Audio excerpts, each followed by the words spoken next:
Ըստ ինչի մասին է Ինչի մասին է այս գործը, հերթական վերակենդանացված դրվագը, ինչու են հատկապես այս պահին հիշել եւ վերակենդանացրել գործը։ Իշխանության հաշվարկը կարծում եմ այս եւ այսպիսի այլ դեպքերում հետեւյալն է։ Իշխանությունը համարում է, որ պետության հողով, այսինքն դատախազություն, քննչական համակարգ, դատական համակարգ ու որոշակի դեպքերում ոստիկանություն կարելի է ներգրավել, գործեր սարքել, մարդկանց զբաղվածությունը ուղղել այս ուղղությամբ, որովհետև ժամանակը այսօր ամենակարևոր եւ ամենաթանկ ռեսուրսն է, եւ փորձել քաղաքականապես ակտիվ դեմքերին հնարավորինս դուրս մղել քաղաքական գործընթացներից։ Այսինքն շատ դեպքերում իրենք ունեն կանխատեսումները, իրենք ունեն գիտակցումը, որ այդ գործերը չեն գնալու եւ ես դրամաբանական կետին չեն հասնելու իրանց տեսանկյունից եւ այս իրավիճակում իրենց համար գլխավոր խնդիրն է սկսել քաշքշուկ 4-5 տարվա կտրվածքով մարդկանց տանել, բերել, ժամանակ ամբողջությամբ կենտրոնացնել այդ մասով, որից բնականաբար քաղաքական առումով տուժում է տվյալ անձը, տուժում է նրան ներկայացնող քաղաքական ուժը եւ մարդիկ։ Նույնը դրսևորվում է առաջին հերթին Սերժ Սարգսյանի դեպքում, որպես նաև հանրապետականի ղեկավար, նույնը արտահայտում է հանրապետականի փոխնախագահ Արմեն Աշոտյանի գործում, որը դուք հաճախակի լուսաբանում եք, եւ կարծում եմ, որ նաև Սերժ Սարգսյանի հետ կապված այլ քրեական գործերը, որոնք տարբեր տարիներով անդադ հնչեցնում էին, զրպարտություն էր դա նաև որպես հետևի արտահայտվում, նույն դիզելի գործով պարզ դարձավ, որ դրանք շատ արագ զրոյացվում են եւ ըստ էության այն տեղեկությունները, որոնք որպես փաստ փորձում էր իշխանության քարոզությունը ներկայացնել, դրանք շատ կարճ ժամանակահատվածում հանրության համար տեսանել են դարձնում, որ տակը չկա գործընթաց, տակը չկա իրավական գործընթաց եւ այս ամենը պարզապես արվում է քաղաքական ակտիվ դեմքերին, քաղաքական կամ ներքաղաքական process-ներից հնարավորինս դուրս թողելու համար։ Պարոն Աբրահամյան, Էդմոն Մարուկյանն էր անդրադարձել պատիվ ունեմ խմբակցության վերջին հայտարարությանը, ասելով, որ ըստ էության կա հակասություն, որովհետև Դες 8 տեխնիկա է դրա չեք տեսնում, բան եւ ասում էր, որ կա հակասություն, որովհետև առաջին հայտարարությունով ասում էին, որ ըստ էության միաձայն կմիանան առանց նախապայմանների վարչապետի թեկնածու եթե առաջադրվի, հիմա ըստ էության ասում են, որ ինքն է վարչապետի թեկնածուն, բայց պատիվ ունեմը չի միանում։ Ես կարծում եմ հայտարարության տեքստում եւ առաջին եւ երկրորդում բավականին պարզ ձևով ներկայացված է մեր դիրքորոշումը։ Մենք առաջին հայտարարության մեջ ասել ենք, որ այս թեմայով մեր համար քննարկելի են թեմաները կամ թեկնածուները, բայց մենք չենք ասել, որ առանց նախապայմանների մենք պատրաստ ենք առաջադրվել։ Մենք ասում ենք, որ առանց նախապայմանների պարզապես մենք պատրաստ ենք քննարկման, այլ ոչ թե առաջադրման։ Հիմա եղել է Էդմոն Մարուկյանի հայտը, ֆրակցիան քննարկել է թեման եւ հրապարակային դիրքորոշումով արտահայտել է իր մոտեցումը եւ ես կարծում եմ, որ այստեղ որևէ հակասության բան չկա։ Ավելին, գործընթացը ինքը իրանով բավականին ծավալուն է։ Սա ենթադրում է այս ընթացքում հայտեր տարբեր քաղաքական ուժերի կողմից, տարբեր գործիչների կողմից։ Այս թեման չի սկսում Էդմոն Մարուկյանով կամ Վահան Բաբայանով։ Սա պետք է բերի լայն քննարկումներ այն ուժերի համար, որոնք հետաքրքրված են եւ սա որպես գործիք անվստահության գործընթացը դիտարկում են եւ այդ պարագայում արդեն վերջնահարցուկում պարզ կլինի, թե ստեղծված իրավիճակում, արկա իրողությունների պայմաններում ով է օպտիմալ թեկնածու եւ ըստ այդմ կորոշվի ումով են գնում կամ ում են առաջադրում։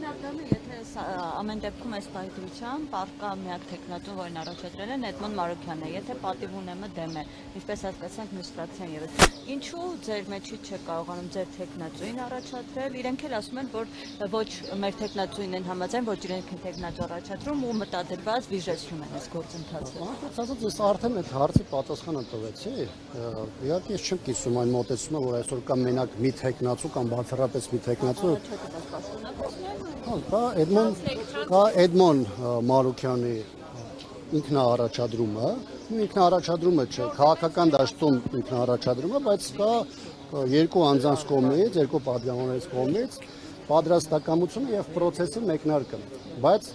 այն լայն դուռը, որը բացվել է անվստահության գործընթացի համար Ոչ թե ենթադրում է, որ առաջին եկողի դեպքում կամ առաջինը, որ կարողանում է հասնել եւ ստորագրության խնդիր լուծել 1-2 падգամավորի պետք է առաջնորդել նրանով, այլ համստացության գործընթացը ինքը իրենից ներկայացնում է լայն քաղաքական գործընթաց, ոչ միայն խորհրդանական հիմնական ուժերի, որոնք իրենց ստորագրություն են դնում, այլ այն քաղաքական, արտախորհրդանական ուժերի, որոնք այս ողջ ընթացքում պետք է գործընթաց խփեն, պետք է քաղաքական կոնսուլտացիաների միջոցով հասկանան որն է ճիշտ ճանապարհը եւ ով է այն օպտիմալ տեխնացու, որը կարող է ստեղծված իրավիճակում առաջնորդվել կամ նրանով ավելի հեշտ է լինելու այս գործընթացում հաջողություն ապահովել։ Մեկ նաև այդտեղ լրացում ես կատարեմ, տեսեք, երբ որ մենք խոսում ենք անվստահության գործընթացի մասին, որ մենք խոսում ենք գործող իշխանության հեռացման process-ի մասին, սա ենթադրում է, որ մենք չենք կարող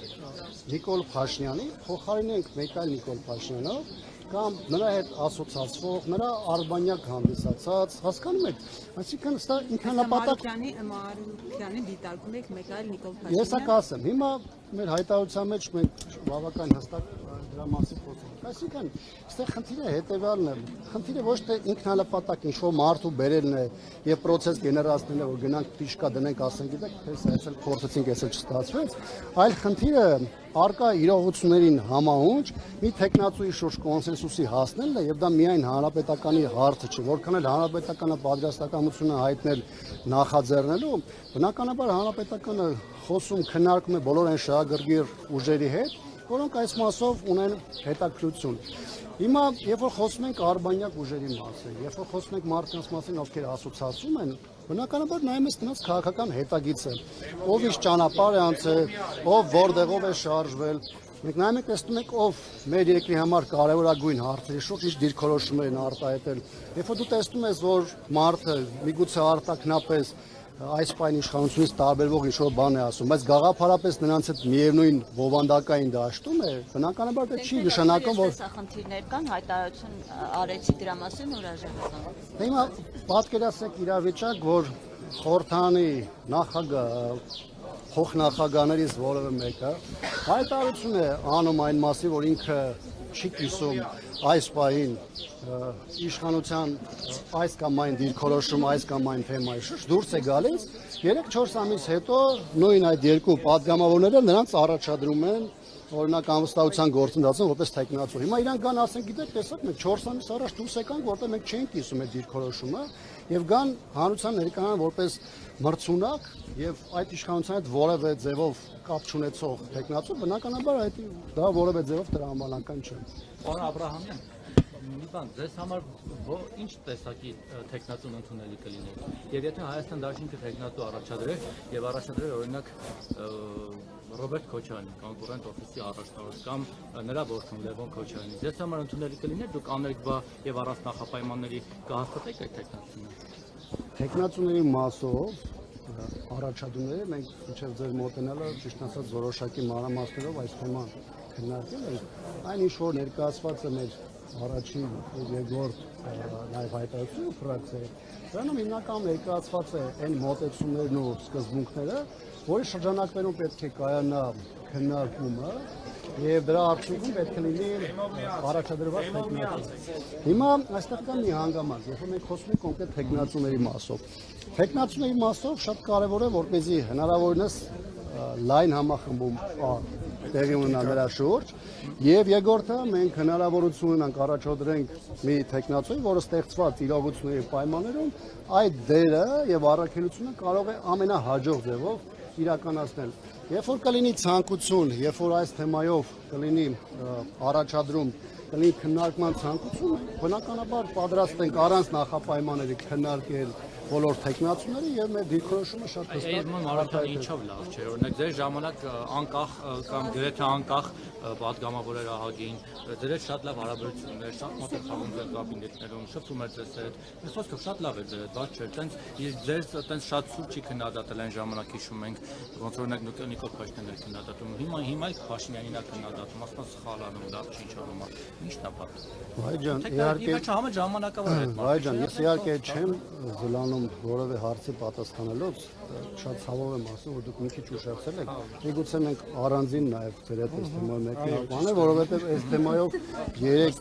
համապետում արել եմ, ես ձեզ առաջարկում առանձին մեկի այդ այս թեմայով ինտերվյու անեմ։ Այդ ոմանք